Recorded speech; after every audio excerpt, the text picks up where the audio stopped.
Hello, today we are celebrating the achievements of our COVID Unsung Responsive Hero Award winner, Fiona Bennington, pictured here accepting her award from Princess Anne at the awards ceremony in February 2022.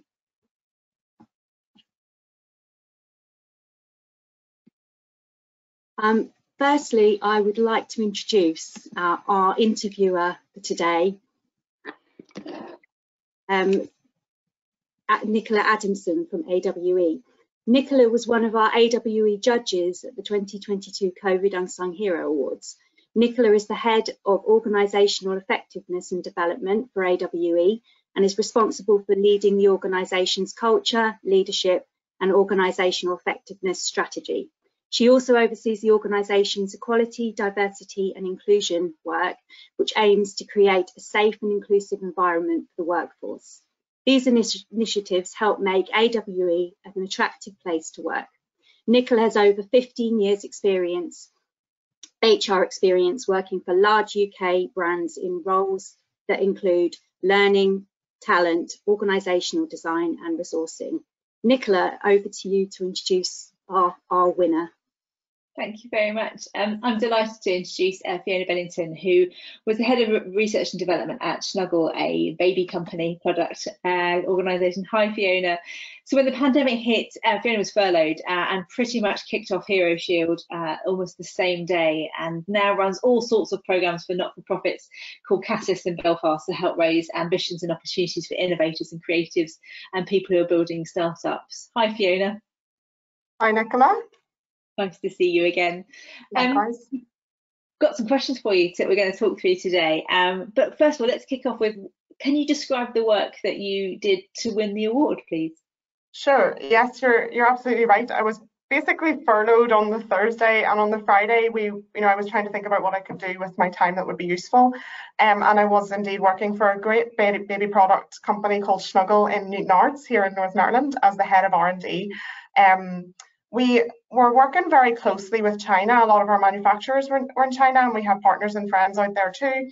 And they had been warning us for some months around St. Patrick's Day. This is the kind of time that I'm talking about here. They've been warning us for some months that we needed to prepare for what was coming as a country and as an organisation and as families as well.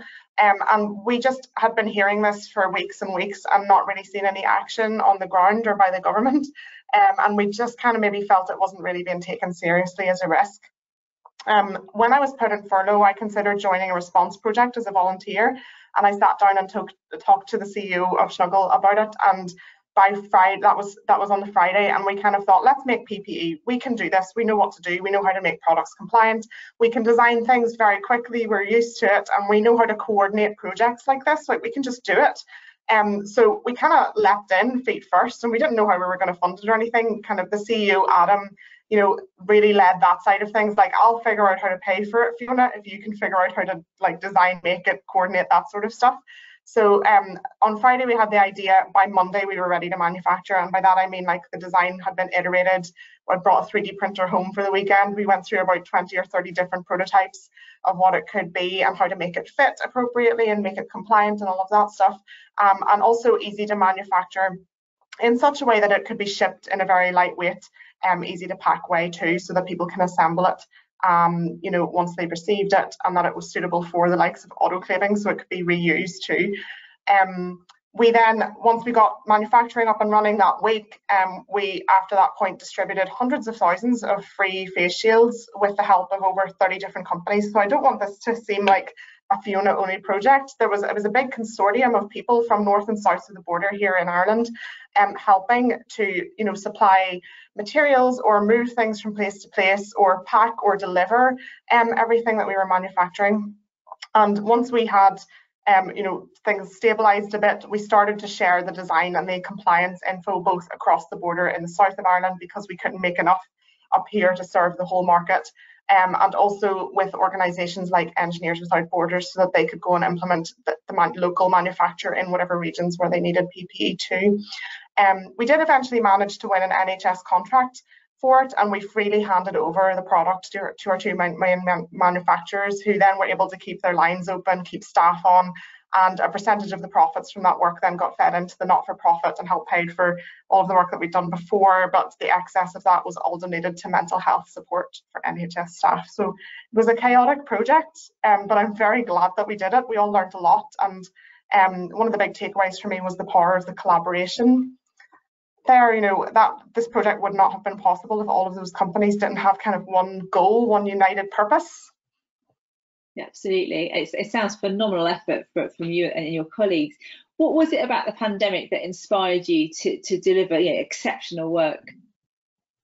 I think knowing that we had the ability to do something, there was an element of frustration. I'll be honest, and I think that was a common trigger for everyone who was involved. You know, we wanted to do something, but I think a lot of people didn't know what to do, and we just took a stab at it. Maybe we didn't choose the best intervention, but we thought we'd better do something about this, and we had the capability to do it.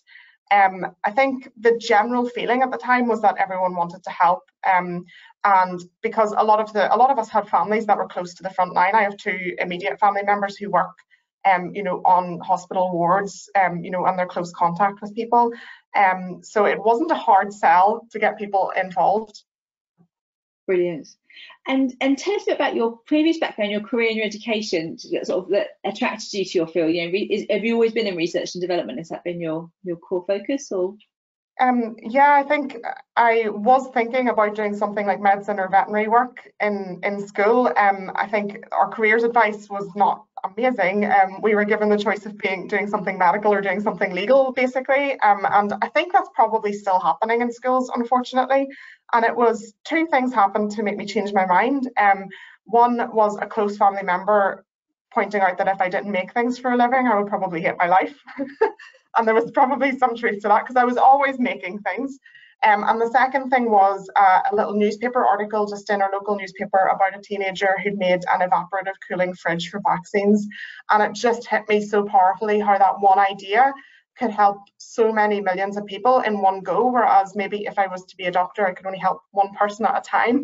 So there was something about the impact of the power of design and innovation to help people. And I think I've always carried that through my career. Like, a lot of the jobs that I've taken have been in that space. My first role, even before I graduated, was with a company that makes disaster response and anti-suicide bedding and disaster response equipment for third world countries for bringing fresh water in. So I think that's very empowering, knowing that you can make a difference, and it's a great driver in your career too, knowing that you've maybe changed someone's life with the work that you've been doing. Using your talents for positive force and positive. Yeah. Brilliant. And so talk about your role, because you're now in a not-for-profit role in Belfast. Tell me a bit about that. What sort of work is it? What do you get involved in? Yeah, I think describing my role is really hard, because I've worn many hats and I still do. So I've been a design engineer, head of R&D, I've been an entrepreneur. I've started this not-for-profit, I've run design consultancies, and I'm now my job title now is head of entrepreneurship and growth, which is quite vague, but it comes down to wanting to make a difference. And I think all of my other roles have been about that. Trying to solve problems to make the world a better place is a common thread, I think, in engineering and science. To try things and fail, and feeling safe to do so is really important. So in the role that I sit at the moment, I kind of want to share those concepts with people. We do a lot of work in schools and also with early stage entrepreneurs, and I think we want to help people to feel empowered. You can do this. You sort of just have to believe in yourself. We don't have to wait for other people to solve the world's problems. We can do it ourselves. And it's only ever been a small group of empowered people who's made massive change in the world. So can we help people to understand and have that ambition? I think where I'm at now is a more zoomed out approach. So rather than trying to do that on the ground actively myself, we're trying to inspire many more people to do that kind of activity, if that makes sense. Yeah, absolutely. No, it's brilliant, that sort of activism. Did you have any role models? You're acting like a role model now to others and showing people the way. Did you have any role models or mentors as you grew up or through your education over the last few years that have inspired you? Yeah, I don't think I can choose one. I do come from a family of engineers and people that make a difference. My mum actually started the first human milk bank in Northern Ireland because she was annoyed that what service wasn't there in her capacity as a health as a health visitor. So I think I was surrounded by people who were doing that sort of thing, and it seemed very natural and normal to me. But in hindsight, that kind of thing isn't that normal.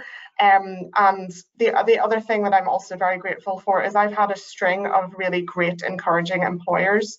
People often ask me as a female engineer if I encountered challenges along the way.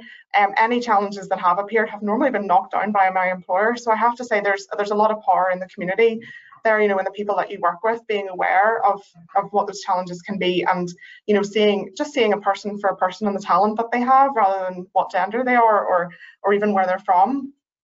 So I'm super grateful for that, and those people do still stay in touch and contact me regularly and encourage me, and vice versa.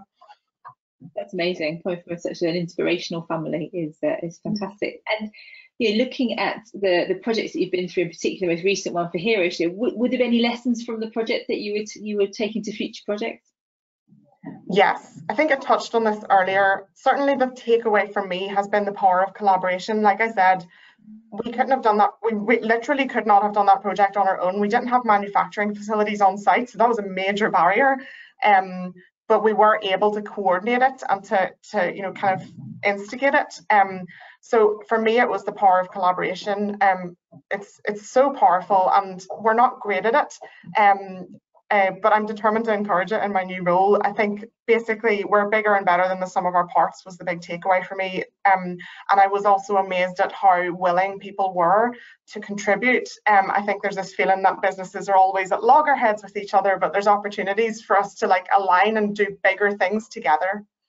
Absolutely, and that collaboration sort of, yes, leaks into my next question. In terms of sort of supporting other women in engineering, as a female engineer, you said you didn't have some of the blockers in some of your areas, but did you be able to provide support to other women in STEM in your work or in your sort of career? I actually haven't. This is maybe quite bad, but I actually haven't worked with a whole lot of other women.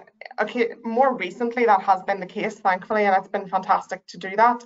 But I think what we all should maybe more proactively start doing is defending and supporting each other. So if you are in a meeting, for example, and there's another female there who's not getting a chance to speak, is making that opportunity available for them. I think we just need to be aware of that, and you know, to support each other proactively.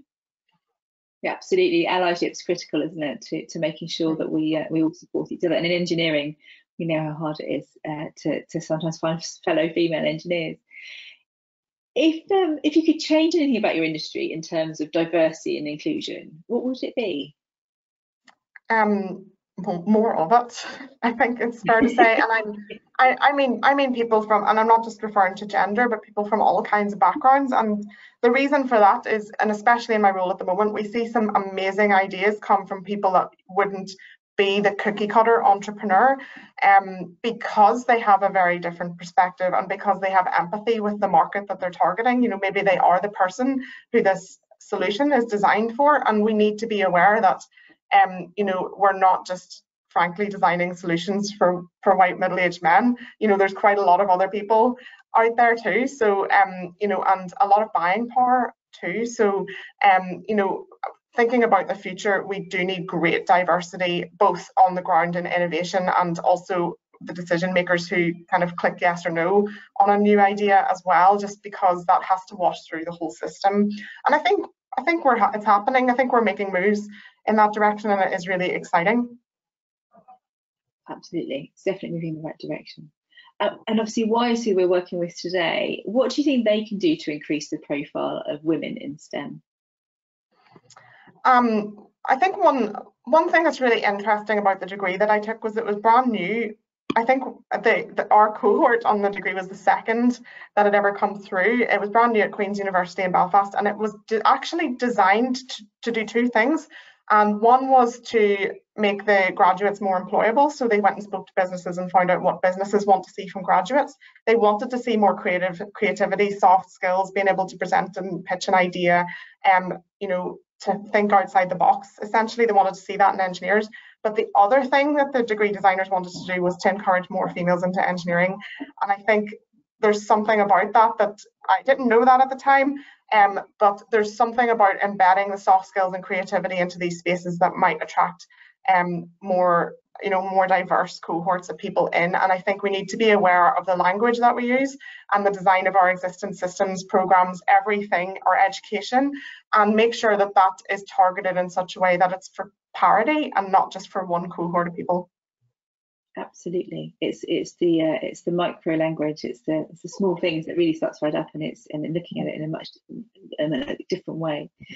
And what message would you give to young women and children, young teenagers, girls wanting to come through and pursue a career in engineering or research and development? What message would you give those?